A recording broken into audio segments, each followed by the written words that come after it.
Hello everyone, আসসালামু আলাইকুম। আজ শুক্রবার নামাজ পড়ার প্রিপারেশন নিয়ে বাসার থেকে বের হয়েছি, যাব নানুর বাড়ি। আর ডিসাইড করছি যে নামাজটা নানুর বাড়ি পড়বো। আর নানু একটু অসুস্থ, তাকে দেখার জন্য আমরা ফুল ফ্যামিলি আজকে গেছি নানুর বাড়ি। আর রাস্তায় যাওয়ার পথে এত সুন্দর একটি শাপলা বাগান দেখার পরে আসলে আমি মানে এত এক্সাইটেড হয়ে গেছি যে আমার একটা ভিডিও করতে হবে। যেমন কথা তেমন কাজ, আমি নেমে পড়ছি ভিডিও করার জন্য। আর মানে দেখলাম যে সকাল ৯টা বাজে। এখন যদি আমি কাপড় ভিজে যায়, তারপরে এটা আবার ধুয়ে দিলে শুকাতে পারবো, নামাজটা আমি পড়তে পারবো। তারপরে নেমে পড়ছি শাপলা তোলার জন্য। আর লাল শাপলা আমার অনেক আগে থেকে অনেক ভালো লাগে। ভাবছি যে কিছু শাপলা বাড়িতে নিয়ে যাব। আর শাপলা যে তোলার পরে এত তাড়াতাড়ি মরে যায় এটা আমি জানতাম না।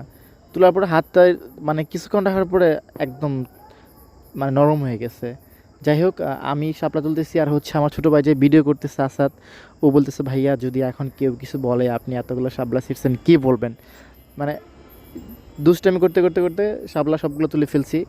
যাই হোক, এটা আমাদের টাঙ্গাইল জেলার বাসাইল থানা আর কলেজের সামনে। এটা অনেক ভাইরাল একটা প্লেস, এটা নিয়ে হয়তো টিভিতে নিউজ করছে।